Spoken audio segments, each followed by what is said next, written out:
The Wizard of Oz, written by L. Frank Baum, retold by Gaby Goldsack, illustrated by Shelagh McNicholas.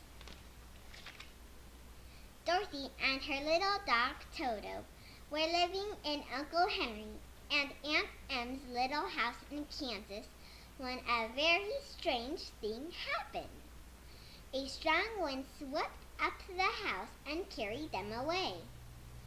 Hour after hour passed, and then the wind set the house down in a beautiful, magical land. As Dorothy opened the door and looked around, a group of strange little people appeared. One woman bowed before Dorothy. "I am the Good Witch of the North," she said. "I would like to thank you for killing the Wicked Witch of the East and setting us free." "I have not killed anyone," gasped Dorothy.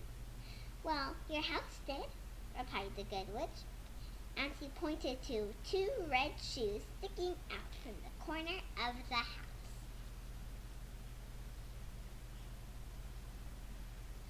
Oh dear, cried Dorothy. "Don't worry, she was a very wicked witch," explained the Good Witch. "Now her magic shoes are yours." She was very proud of them, but no one knows how they work. "Here, put them on." As Dorothy put on the shoes, she asked the Good Witch if she knew the way back to Kansas. The Good Witch and the little people looked at each other and shook their heads. None of them had even heard of Kansas. "You will have to go to the Emerald City and ask Oz," said the Good Witch. "He is a great wizard. He will know how you can get back to Kansas." "How do I get to the Emerald City?" asked Dorothy. "Just follow the yellow brick road," said one of the little people.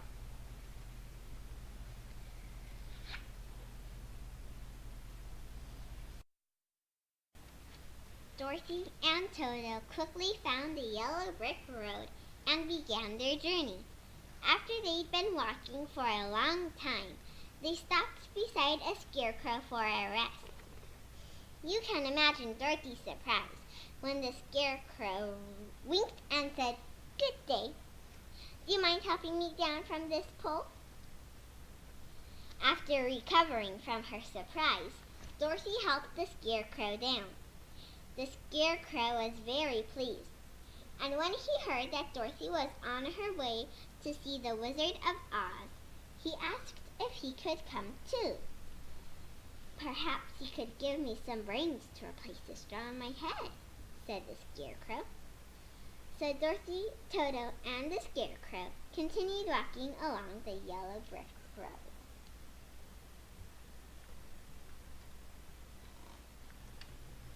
After a while, the road began to wind through some woods. Deep in some woods, Dorothy saw something glint among the trees. It was a man made of tin. He couldn't move because his joints were rested solid. "Help!" groaned the Tin Man. "Get the oil can and oil my joints." Dorothy quickly did as he asked, and soon the Tin Man could move once more. "Where are you going?" asked the Tin Man after he had thanked them at least 100 times. "To the Emerald City to see the Wizard of Oz," explained Dorothy. "He's going to send me back to Kansas." "And he's going to give me a brain," added the scarecrow. "Do you think the wizard could give me a heart?" asked the Tin Man. "I expect so," said Dorothy. "Then I'll come too," he decided. Dorothy, Toto, the scarecrow, and the Tin Man were walking through the forest when they heard a terrible roar. Then a huge lion jumped out and knocked the scarecrow to the ground. Toto raced up barking, and the terrible lion opened his jaws to bite him. Dorothy rushed forward and slapped the lion on the nose. "You coward!" she cried. "You should be ashamed, a great beast like you trying to bite a tiny dog." "I know I'm a coward, sobbed the lion. I can't help it. Everyone expects me to be brave, but I'm just a big, scaredy cat.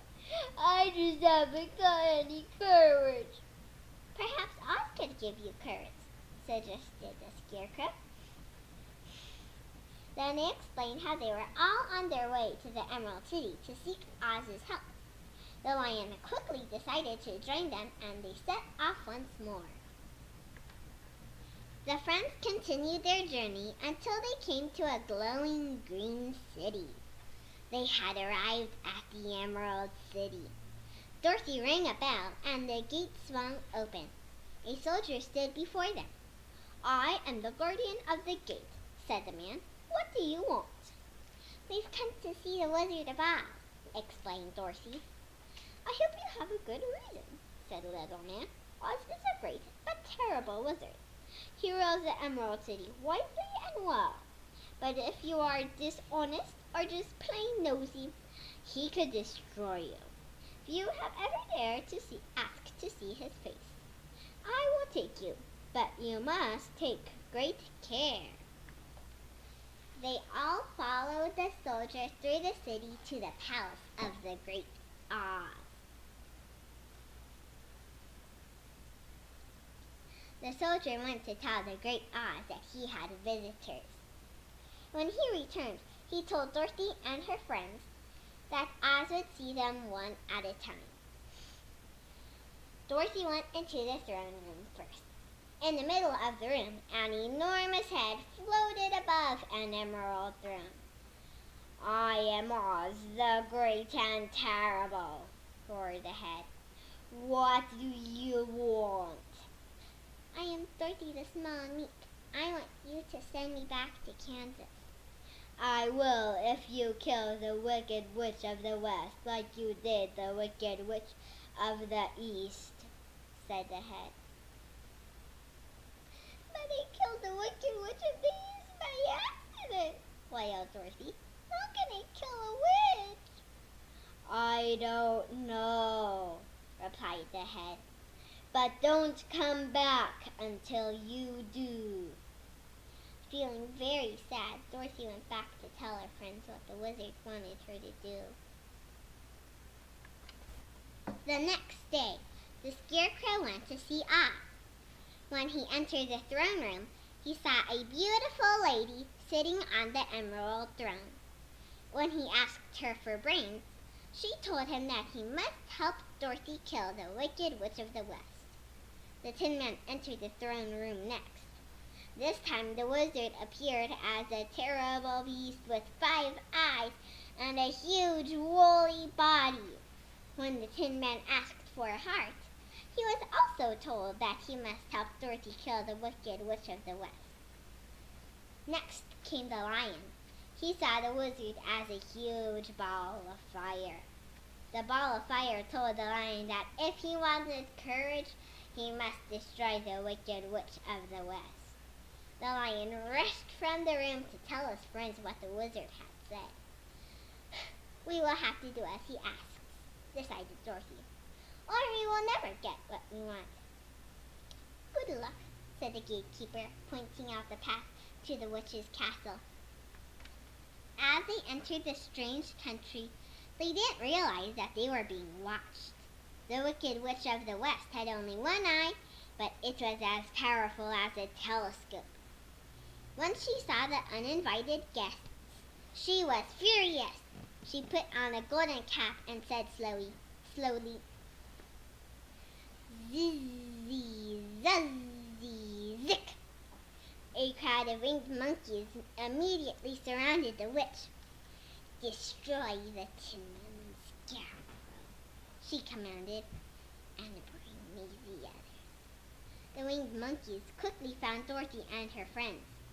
Some seized the Tin Man and the Scarecrow and dropped them into a deep ravine. Others caught Dorothy, Toto, and the lion and carried them back to the witch's castle.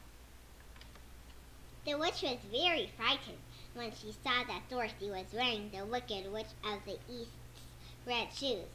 She knew they were very powerful. But then she realized that Dorothy didn't know how to use their power, and decided to steal them. The witch said some magic words to make Dorothy fall over. As Dorothy stumbled, one of her red shoes flew off and the witch snatched it up. Dorothy was so angry that she threw a bucket of water over the witch. The witch shrieked with fear and began to melt away. Soon, all that was left of her was a brown puddle. When the witch's slaves saw that the wicked witch of the West was dead, they rescued the Tin Man and the Scarecrow. Then Dorothy used the witch's golden cap to get the winged monkeys to take her and her friends back to the Emerald City. When the friends rushed into Oz's throne room, a great voice spoke to them. "I am Oz, the Great and Terrible. What do you want?" "We have destroyed the Wicked Witch of the West," said Dorothy. "Now we want what you promised us." Come back tomorrow," said the voice. Hearing this, the lion roared. Toto jumped in alarm and knocked over a screen to reveal a little man. "Who are you?" cried the Tin Man. "I am Oz, the Great and Terrible," squeaked the little man. "Or rather, I've been pretending to be. Really, I'm just the man who accidentally flew to Oz in a hot air balloon." "So you won't be able to give us the things you promised?" cried Dorothy. "Don't worry," said the little old man. "I can still help you." And he gave the Scarecrow a special stuffing for brains, and he gave this Tin Man a red silk cart, and he gave the lion a dream to give him courage. "How will I get to Kansas?" asked Dorothy. "We'll fly there in my hot air balloon," said the little man. The following day, Dorothy, Toto, and the wizard climbed into a hot air balloon. The wizard waved to his people. "I'm going on vacation," he told them. "While I am gone, the Scarecrow will rule over you." As the balloon started to rise, Toto jumped out of the basket and Dorothy jumped out after him. There was no stopping the balloon. It flew away, leaving Dorothy and Toto behind. Dorothy was very sad. "I'll never see Uncle Henry and Aunt Em again," she sobbed. And suddenly, a good witch appeared. "I am the good witch of the South," she smiled. "How can I help you?" "Help me get back to Kansas," said Dorothy. "Your red shoes will carry you there," said the witch. "Just knock the heels together 3 times and ask them to take you wherever you wish." Dorothy thanked the good witch and kissed each of her friends goodbye. Then she picked up Toto and tapped her heels together 3 times, saying, "Take me home to Aunt Em." Instantly she was whirled through the air, and the next thing she knew, she was back home in Kansas. Dorothy's adventure was over at last. Aunt Em dropped her watering can and rushed over. "Aunt Em!" cried Dorothy. "I'm so glad to be home."